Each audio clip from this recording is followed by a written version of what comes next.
Well, this is Baruch Fleischman. I'm here at the Tikkun Elevator Kollel, and it's time to look at the ultimate connection with God by the seven-step guide written by Rabbi Yosef Chaim Mimran. And we're getting into some really deep places. And Rabbi Mimran wants to teach us something about the concept of silence. A very interesting idea. Uh, he quotes over here from the Reshus Chachma, the only way man can attach himself to Hashem is through his soul. So let's see what Rabbi Mimran has to say. Now, when I studied psychology, there was a field of study which was called the Gestalt. There was a doctor by the name of Adler, I think it was his name, who proposed this idea. And Gestalt is the idea of figure and ground. It's supposed to be psychologically, in the terms of a therapy, to try to figure out what you really focus on. Do you focus on the situation in which you're in, the background of it, or on a specific point on it? Which part do you mean? Because you can only do one. Either you look at the background, or else you look at the object in the center of it. Now, in terms of human relationships, that could mean very important in terms of people not getting along or problems, people that have problems. Question is focus. Now, Rabbi Memran over here is coming to a different place, and let's see what he has to say. It's a beautiful idea. The unmanifest is not only present in this world as silence. Now, he says the unmanifested means it's something that is not present. You can't see it. It also pervades the entire physical universe as space, both from within and without. This is just as easy to miss as silence. Everybody pays attention to the things in space. So look at space or look at the space in which you're in. But who pays attention to space itself? The mind will try to grasp this and try to make nothing into something. The moment you make it into something, you've missed it. So here we're contrasting silence and space. Nothingness, that is space, is the appearance of the unmanifested as an externalized phenomenon in a sense perceived world. Now, let me read this again. What is nothingness? Nothingness is the same thing as space. It's empty. Is the appearance of the unmanifested appearance as an externalized phenomenon in a sense perceived world. Now, that's a hard word, so I'm not sure exactly that I understand it yet. Let's see what he says. That's about as much as one can say about it, and even that is a kind of a paradox.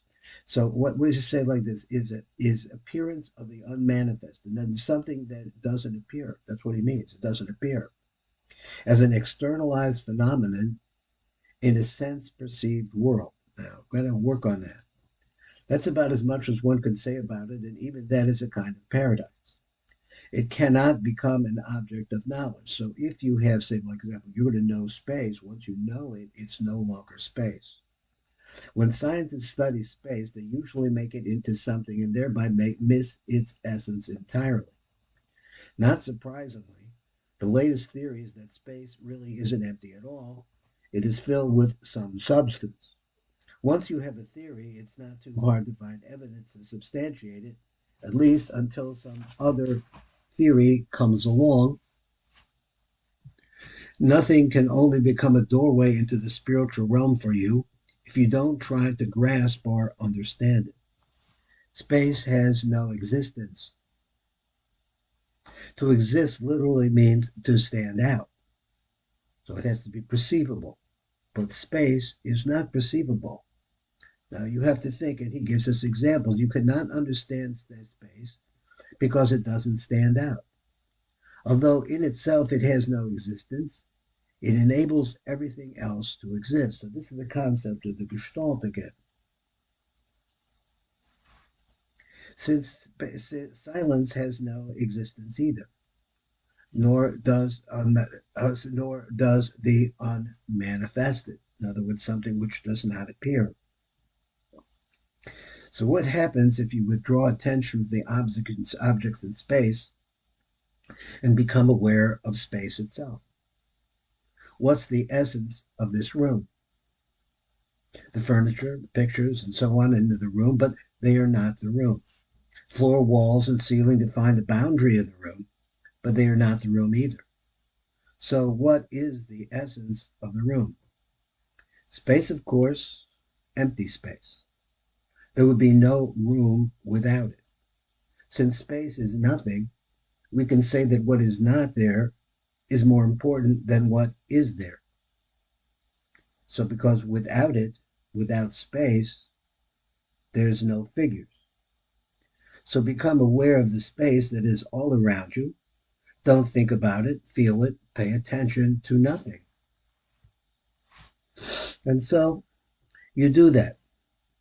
It causes a shift in consciousness that takes place inside of you, and here is why. Your thoughts, emotions, and feelings, which are your mind objects, okay, they place you in space, can be likened to the objects in a room, such as the furniture, the walls, and so on. The consciousness that enables your mind objects to be can be likened to the space that accommodates the furniture and the rest of the objects in the room. So I'm not sure exactly how to conclude what Rabbi Mimran is saying, so I'd like to read it again. So as you do that, you become aware of the space that's around you. It causes a shift in consciousness that takes place inside of you, and here is why. Now he says your thoughts, your emotions, and feelings, which are your mind objects. They are things in space. They're going through your mind all the time. These can be likened to the objects in a room, such as the furniture, walls, and so on. So that's the parameters of where your being is. The consciousness that enables your mind objects to be, that consciousness, now he says the consciousness is that you become aware that they exist. These in other words, they're maybe very important. That those mind objects, that consciousness and mind objects, to be can be likened to the space that accommodates the furniture and the rest of the objects in the room. So your mind, that is the consciousness, is a given in which exists thought. So if you withdraw attention from things, objects in your space, you automatically withdraw attention from your mind objects as well. In other words, you cannot think and be aware of space, or of silence for that matter, by becoming aware. In other words, once you start thinking, then the thinking becomes the objects within the space. And we focus, as he's been saying earlier in the book, that we focus continuously on what's going on in our mind. So that's building rooms, or those are the rooms in which our thoughts exist.